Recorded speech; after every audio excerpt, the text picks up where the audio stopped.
Welcome back. ಬಂಗಾರಿ ಐಶ್ವರ್ಯ ವಂಚನೆ ಕೇಸ್ಗೆ ಸ್ಫೋಟಕ twist ಸಿಕ್ಕಿದೆ. ಮರ್ತೋಗ್ಬೇಡಿ, ಈ ಕೆಜಿ ಗಟ್ಟಲೆ ಚಿನ್ನಾಭರಣ ಲೂಟಿ ಮಾಡಿದ್ಲಲ್ಲ, ವಂಚನೆಯ ಕೇಸ್ಗೆ ಸಂಬಂಧಪಟ್ಟಂತೆ ಹಲವು ರಾಜಕೀಯ ನಾಯಕರು ಬಂದು ಹೋದ್ರು. ಇದೇ ಕೇಸ್ಗೆ ಸಂಬಂಧಪಟ್ಟಂತೆ ಈಗ ಮುಂದುವರೆದ ಭಾಗ ಮತ್ತೊಂದು ಮೇಜರ್ ಅಪ್ಡೇಟ್ ಸಿಗ್ತಾ ಇದೆ. ಇದು ವಂಚಕಿ ಐಶ್ವರ್ಯ ಪೊಲೀಸ್ ಅಧಿಕಾರಿಯ ಕಥೆ. ಸಿಕ್ಕವರಿಗೆ ಟೋಪಿ, ಪೊಲೀಸ್ ಅಧಿಕಾರಿಯ ಜೊತೆ ಟ್ರಿಪ್ ಅಂತೆ. ಐಶ್ವರ್ಯ ಮೊಬೈಲ್ನಲ್ಲಿ ಅಧಿಕಾರಿಯ ಗೋವಾ ಸ್ಟೋರಿ ಇರೋದು ಪತ್ತೆಯಾಗಿದೆ. ಐಶ್ವರ್ಯಗೆ ಇದೇ ಅಧಿಕಾರಿ ಸಿಡಿಆರ್ ನೀಡಿರುವ ಅನುಮಾನ ಕೂಡ ವ್ಯಕ್ತವಾಗ್ತಾ ಇದೆ. ಪ್ರಕರಣಕ್ಕೆ ಸಂಬಂಧಪಟ್ಟಂತೆ ಈಗ ಎಸಿಪಿ ಚಂದನ್ ಅವರು ಎಂಟ್ರಿ ಆಗಿದ್ದಾರೆ, ತನಿಖೆಯನ್ನ ಚುರುಕುಗೊಳಿಸಿದ್ದಾರೆ ಅನ್ನೋದರ ಡೀಟೇಲ್ ಸಿಗ್ತಾ ಇದೆ. ವಂಚಕಿ ಐಶ್ವರ್ಯ ಗೌಡ ಕಹಾನಿ ಬಗೆದಷ್ಟು ಬಯಲಾಗ್ತಾನೆ ಇದೆ. ಇದೀಗ ಈ ವಂಚನೆ ಕೇಸ್ಗೆ ಸಂಬಂಧಪಟ್ಟಂತೆ ಮೇಜರ್ ಟ್ವಿಸ್ಟ್ ಸಿಗ್ತಾ ಇದೆ. ಹಾಗಾದ್ರೆ ಅದೇನಂತೀರಾ ಈ ಸ್ಟೋರಿ ನೋಡಿ.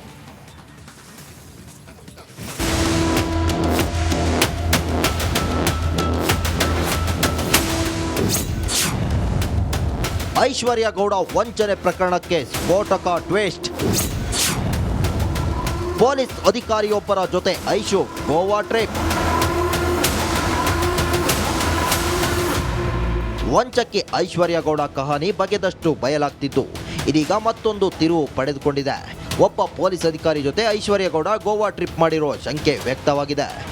ಸಿಕ್ಕವರಿಗೆ ವಂಚಿಸಿ ಗೋವಾಗೆ ಹೋಗಿದ್ರು ಎನ್ನಲಾಗಿದೆ. ಈ ಬಗ್ಗೆ ಇದಕ್ಕೆ ಸಂಬಂಧಿಸಿದ ಟಿಕೆಟ್ ಹಾಗೂ ಪೊಲೀಸ್ ಅಧಿಕಾರಿ ಜೊತೆಗಿನ ಫೋಟೋ ಕೂಡ ಲಭ್ಯವಾಗಿದೆಯಂತೆ.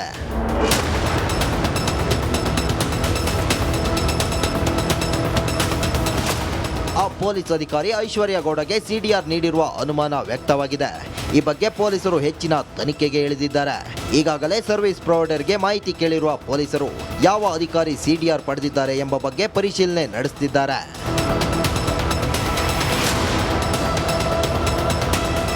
ಇನ್ನು ಐಶ್ವರ್ಯ ಗೌಡ ಬಹುಕೋಟಿ ವಂಚನೆ ಪ್ರಕರಣವನ್ನ ಎಸಿಪಿ ಚಂದನ್ ಕೈಗೆತ್ತಿಕೊಂಡಿದ್ದಾರೆ. ದೊಡ್ಡ ಮಟ್ಟದ ಅಧಿಕಾರಿಗಳಿಗೆ ನೋಟಿಸ್ ನೀಡಲು ಸಜ್ಜಾಗಿದ್ದಾರೆ. ಅಲ್ಲದೆ ಸಿಡಿಆರ್ ತೆಗೆಯಲು ಪೊಲೀಸ್ ಅಧಿಕಾರಿಯೊಬ್ಬರ ಸಹಾಯ ಪಡೆದಿರುವ ಐಶ್ವರ್ಯ ಮತ್ತು ಆಕೆಯ ಪತಿ ಮತ್ತು ಪೊಲೀಸ್ ಅಧಿಕಾರಿ ಮತ್ತು ಆ ಅಧಿಕಾರಿಯ ಜೊತೆಯಲ್ಲಿರುವ ಕೆಲವರಿಗೆ ನೋಟಿಸ್ ನೀಡಲು ಸಿದ್ಧತೆ ಮಾಡಿಕೊಂಡಿದ್ದಾರಂತೆ.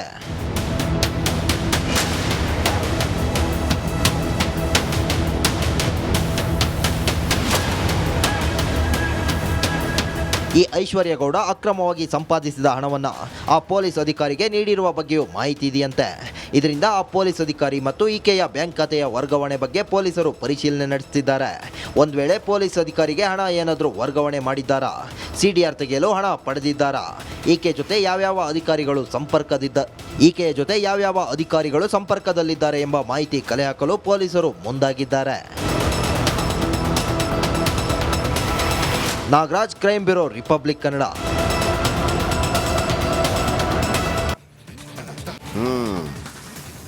ಎಷ್ಟು ಕೆಜಿ ವಂಚನೆ ಇದು? ಎಷ್ಟು ಕೋಟಿ ಇದು? 20 ಕೋಟಿ. 14 ಕೆಜಿನೋ 24.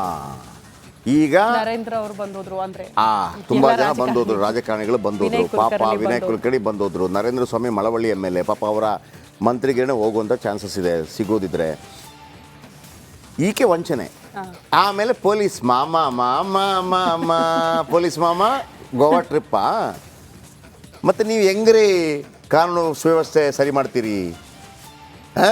ಅಲ್ಲಿ ಮೈಸೂರಲ್ಲಿ ಕಲ್ಲೆಸಿದ್ರಲ್ವಾ, ಇವಳು ಯಾರು ಐಶ್ವರ್ಯ ಆಂಟಿ ಒಂದು ಫೋನ್ ಮಾಡ್ತಾರೆ, ಪ್ಲೀಸ್ ಅವ್ರಿಗೆ ಏನು ಮಾಡಬೇಡಿ ಅಂತ ಅಂದ ತಕ್ಷಣ ನೀವು ಬಿದ್ದೋಗ್ಬಿಡ್ತೀರಿ, ಬನ್ನಿ ಗೋವಾ ಟ್ರಿಪ್ಗೆ ಹೋಗೋಣ ಅಂತಂದ್ರೆ ಏನ್ರಿ ನಿಮ್ಮ ಎಂಥ ಅವಕಾಶ ಭಗವಂತ ಕೊಟ್ಟಿದ್ದಾನೆ ರೀ ಪೊಲೀಸ್ ಅಧಿಕಾರಿ ನೀವು. ಆ ಪವರ್ ಯಾವಾಗ ಸಿಗೋದ್ರೆ ಅದು ಭಗವಂತ ಕೊಡುವಂಥ ಒಂದು ಪ್ರಕೃತಿ ಕೊಡುವಂಥ ಒಂದು ಅವಕಾಶ, ಅದನ್ನು ಹೆಂಗೆ ಬಳಸ್ಕೋಬೇಕು ನೀವು? ಇವ್ರ ಜೊತೆ ಟ್ರಿಪ್ ಅಂತೆ, ಮತ್ತು ಯಾರನ್ನು ನಂಬೋದು? ಪಾಪ ಅಲ್ಲಿ ಮೆಜೆಸ್ಟಿಕಲ್ಲಿ ಯಾರೋ ಪಿಕ್ ಪಾಕೆಟ್ ಮಾಡಿರ್ತಾನೆ, ಆ ಕೇರಳದಲ್ಲಿ ಯಾರೋ ಒಂದು ಬನ್ ಕದ್ದ, ಅವನನ್ನು ಕೋಡ್ ಸಾಯಿಸೋದು. ಪೊಲೀಸ್ ಯಾಕ್ರಿ ಇರೋದು? ಸಿಗ್ನಲ್ ಜಂಪ್ ಮಾಡುವಾಗ ಹಿಡಿಯಕ್ಕ? ಚೀಚಿ, ಹೆಲ್ಮೆಟ್ ಹಾಕಿಲ್ಲ ಹಿಡಿದು ಬಿಡೋದು ಅದಕ್ಕೆ, ಸೀಟ್ ಬೆಲ್ಟ್ ಹಾಕಿಲ್ಲ ಅದಕ್ಕೆ. ಯಾಕ್ರಿ ಪೊಲೀಸರ ಮಾನ ಮರ್ಯಾದೆ ತೆಗಿತೀರಿ? ರವಿ ಬೆಳಗರದ್ದು ಮಾತು ಹೇಳ್ತಾ ಇದ್ರು, ಒಂದು ರಾತ್ರಿ 12-1 ಗಂಟೆ ಹೊತ್ತಲ್ಲಿ ಒಂದು ಹೆಣ್ಣು ಮಗಳ ಗಂಡು ಮಗನ ಯಾರೇ ಆಗಿರಲಿ ನಿರ್ಜನ ಪ್ರದೇಶದಲ್ಲಿ ಹೋಗ್ತಾ ಇರುವಾಗ ಒಂದು 10 ಜನರ ಗುಂಪಿರುತ್ತೆ.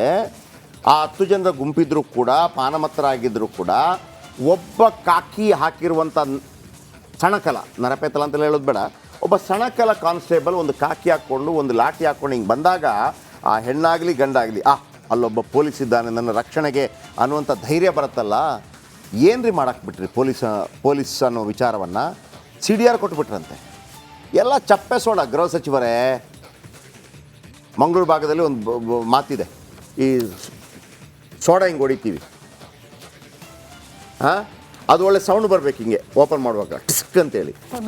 ಬಂದಿಲ್ಲ ಅಂತಂದರೆ ಆ ಚಪ್ಪೆ ಸೋಡಾ ಅಂತೀವಿ. ಹಂಗೆ ಆಗಬೇಡಿ ದಯವಿಟ್ಟು. ಈ ಹಿಂದೆ ಅರಗ ಜ್ಞಾನೇಂದ್ರ ಇದ್ರು, ಕಠಿಣ ಕ್ರಮ. ಯಾವ ಕಠಿಣ ಅನ್ನುವ ಪದಕ್ಕೆ ಅವಮಾನ ಮಾಡ್ತಾ ಇದ್ದೀರಿ ನೀವು. ಹೆಂಗೆ ಅಂದರೆ ಬೆಂಡೆತ್ತು ಬಿಡಬೇಕು, ಭಯ ಆಗಿಬಿಡ್ಬೇಕು. ಬನ್ನಿ, ಇದರ ಬಗ್ಗೆ ನಮ್ಮ ನಾಗರಾಜ್ ಅಪ್ಪಸಂದ್ರ ಹೆಚ್ಚಿನ ಮಾಹಿತಿ ಕೊಡ್ತಾರೆ. ನಾಗರಾಜ್, ಯಾವ ಪೊಲೀಸ್ ಹೋಗಿರೋದು ಗೋವಾಕ್ಕೆ ಅವ್ರದ್ದೊಂದು ಫೋಟೋ ತಂದು ಕೊಡಿ, ಆಯಿತಾ?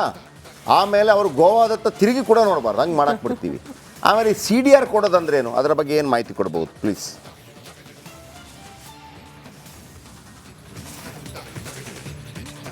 ಜಯಪ್ರಕಾಶ್, ಏನು ವಂಚಕೆ ಐಶ್ವರ್ಯ ಗೌಡ ಪ್ರಕರಣದಲ್ಲಿ ಒಬ್ಬ ಪೊಲೀಸ್ ಅಧಿಕಾರಿ CDR ಅನ್ನ ಆಕೆಗೆ ಕೊಡ್ತಾ ಇದ್ದ ಅನ್ನೋದ್ರ ಬಗ್ಗೆ ಅನುಮಾನ ಇರತಕ್ಕಂಥದ್ದು. ಏನು ಆ ಅಧಿಕಾರಿ ಯಾರು ಅನ್ನೋದ್ರ ಬಗ್ಗೆ ಈಗಾಗಲೇ ಒಂದು ರಿಕ್ವೆಸ್ಟನ್ನು ಸರ್ವಿಸ್ ಪ್ರೊವೈಡರ್ಗಳಿಗೆ, ಏನು ಏರ್ಟೆಲ್ ಅಥವಾ BSNL ಏನೇನು ಮೊಬೈಲ್ ನೆಟ್ವರ್ಕ್ ಇದೆ ಅದಕ್ಕೆ ಒಂದು ರಿಕ್ವೆಸ್ಟನ್ನು ಪೊಲೀಸರಿಗೆ ಈಗಾಗಲೇ ಕೊಟ್ಟಿದ್ದಾರೆ. ಹೀಗಾಗಿ ಸ್ವಲ್ಪ ದಿನದಲ್ಲೇ ಆ ಅಧಿಕಾರಿ ಯಾರೋ, ಅಧಿಕಾರಿ ಫೋಟೋ ಎಲ್ಲವೂ ಸಿಗುವಂಥದ್ದು. ಇದು ಒಂದು ಕಡೆ ಆದರೆ CDR ಅಂದರೆ ಯಾವುದೇ ಒಂದು ನಂಬರ್ನಿಂದ ಯಾರ್ಯಾರಿಗೆ ಎಷ್ಟೆಷ್ಟು ಬಾರಿ ಕರೆ ಮಾಡಲಾಗಿದೆ, ಯಾವ ನಂಬರ್ಗೆ ಕರೆ ಮಾಡಲಾಗಿದೆ, ಮತ್ತು ಎಷ್ಟು ಸೆಕೆಂಡ್ಗಳ ಕಾಲ ಅವ್ರ ಜೊತೆ ಮಾತನಾಡಲಾಗಿದೆ, ಯಾವ ನೆಟ್ವರ್ಕ್ನಿಂದ ಕರೆ ಹೋಗಿದೆ, ಈ ಎಲ್ಲದರ ಸಂಪೂರ್ಣ ಮಾಹಿತಿ ಒಂದು CDRನಲ್ಲಿ ಇರುವಂಥದ್ದು. ಇದನ್ನು ಸಾಮಾನ್ಯವಾಗಿ ಒಬ್ಬ ತನಿಖಾಧಿಕಾರಿ ಸರ್ವಿಸ್ ಪ್ರೊವೈಡರ್ಗೆ ಸಂಬಂಧಪಟ್ಟ ಮೇಲಾಧಿಕಾರಿಯಿಂದ ಅನುಮತಿಯನ್ನು ಪಡೆದುಕೊಂಡು ಇಮೇಲ್ ಮುಖಾಂತರ ರಿಕ್ವೆಸ್ಟನ್ನು ಕಳಿಸಿದ್ರೆ ಆ ರಿಕ್ವೆಸ್ಟ್ಗೆ ಅನುಗುಣವಾಗಿ ಅಪರಾಧಿಗಳನ್ನು ಆರೋಪಿಗಳನ್ನು ಪತ್ತೆ ಹಚ್ಚೋದಕ್ಕೆ ಈ ಒಂದು ತನಿಖಾ ಭಾಗವಾಗಿ CDRನ್ನು ಪಡೆದುಕೊಳ್ಳುವಂಥದ್ದು. ಆದರೆ ಇಲ್ಲಿ ಈಗ ಐಶ್ವರ್ಯ ಕೇಸಲ್ಲಿ ಗೊತ್ತಾಗ್ತಾ ಇರೋದೇನಂತಂದರೆ, ಸಾಕಷ್ಟು ಜನ ರಾಜಕಾರಣಿಗಳ CDR ಅನ್ನು, ಸಾಕಷ್ಟು ಜನ ಏನು ಬಿಸ್ನೆಸ್ಮನ್ಗಳ ಒಂದು CDR ಅನ್ನು ಪೊಲೀಸ್ ಅಧಿಕಾರಿಗಳ ಮುಖಾಂತರ ಐಶ್ವರ್ಯ ಪಡೆದುಕೊಳ್ತಾ ಇದ್ಲು ಅನ್ನೋದು ಈಗ ಗೊತ್ತಾಗಿರ್ತಕ್ಕಂಥದ್ದು. ಆಕೆ ಮೊಬೈಲನ್ನು ಶೋಧನೆ ಮಾಡ್ತಾ ಇರಬೇಕಾದ್ರೆ FSLಗೆ ಕಳಿಸಿ ಅದರಲ್ಲಿ ಒಂದಷ್ಟು ವಿಚಾರಗಳು ಹೊರಗಡೆ ಬರ್ತವೆ. ಈಕೆ ಬಳಿ ಅಕ್ರಮವಾಗಿ ಬಂದಿರತಕ್ಕಂಥ CDRಗಳು ಸಿಗ್ತವೆ, ಕೆಲವು ವ್ಯಕ್ತಿಗಳ CDRಗಳು ಸಿಗ್ತವೆ. ಜೊತೆಗೆ ಒಬ್ಬ ಪೊಲೀಸ್ ಅಧಿಕಾರಿ ಜೊತೆ ಗೋವಾಗೆ ಟ್ರಿಪ್ ಹೋಗಿರೋದು, ಮತ್ತು ಆಕೆ ಜೊತೆ ಅಲ್ಲಿ ಆ ಪೊಲೀಸ್ ಅಧಿಕಾರಿ ಜೊತೆ ತೆಗೆಸ್ಕೊಂಡಿರ್ತಕ್ಕಂಥ ಫೋಟೋಗಳು ಕೂಡ ಐಶ್ವರ್ಯ ಮೊಬೈಲ್ನಲ್ಲಿ ಪತ್ತೆ ಆಗಿರ್ತಕ್ಕಂಥದ್ದು. ಈ ನಿಟ್ಟಿನಲ್ಲಿ ACP ಚಂದನ್ ಅವರನ್ನು ನೇಮಕ ಮಾಡಿ ಪ್ರತ್ಯೇಕವಾಗಿ ಒಂದು FIR ಅನ್ನು ದಾಖಲಿಸಿ ಯಾರೆಲ್ಲ ಅಧಿಕಾರಿಗಳಿದ್ದಾರೆ, ಮತ್ತು ಇಲ್ಲಿ ಪ್ರಮುಖವಾಗಿರ್ತಕ್ಕಂಥ ಪ್ರಶ್ನೆ, ಯಾರೆಲ್ಲ CDR ಅಂದರೆ ಒಬ್ಬ ರಾಜಕಾರಣಿ ಇರ್ಬೋದು, ರಾಮನಗರದ ಸಾಕಷ್ಟು ರಾಜಕಾರಣಿಗಳ ಒಂದು CDR ತೆಗೆಸಲಾಗಿದೆ ಅನ್ನೋ ಮಾತುಗಳು ಕೇಳಿ ಬರ್ತಾ ಇದ್ದಾವೆ. ಇವೆಲ್ಲದಕ್ಕೂ ಇನ್ನು ಸ್ವಲ್ಪ ದಿನದಲ್ಲಿ ಉತ್ತರ ಸಿಗುವಂಥದ್ದು. ಜಯಪ್ರಕಾಶ್, ಥ್ಯಾಂಕ್ ಯು ನಿಮ್ಮೆಲ್ಲ ಅಪ್ಡೇಟ್ಸ್ಗಾಗಿ. ನೋಡಿ, ಪೊಲೀಸರು ಹೊಲವೇ ಏನು ಬೇಲಿಯೇ ಎದ್ದು ಹೊಲ ಮೇಯ್ದಂಗೆ ಅಂತ ಹೇಳಿ ಹಂಗಾಗೋಗಿದೆ. ಕೋಟ್ಯಾಂತರ ರೂಪಾಯಿ ಅಲ್ಲ, ತನಿಖೆ ಮಾಡ್ತಾ ಇದ್ದ ತನಿಖಾಧಿಕಾರಿನೇ ವರ್ಗಾವಣೆ ಆಗ್ತಾರೆ ಇದರಲ್ಲಿ. ಏನ್ರಿ ಅಪ್ಪ, 3.5 ಎಲ್ಲಿಗೆ ಬಂದು ಕೋಟಿ ನಿಂತಿದೆ ಹೆಚ್ಚು ಕಡಿಮೆ. ಆಮೇಲೆ ಪೊಲೀಸರು ನೀವು ಹಿಂಗಾದ್ರೆ ಹೆಂಗ್ರಪ್ಪ? ನೋಡಿ, ಇದು ಒಂದು ಸ್ಟೋರಿನಾ. ಯಾಕೆ ನನಗೆ ಹೆಮ್ಮೆ ಇದೆ ನಮ್ಮ ರಿಪಬ್ಲಿಕ್ ಕನ್ನಡದ ಬಗ್ಗೆ ಅಂಥೇಳಿ,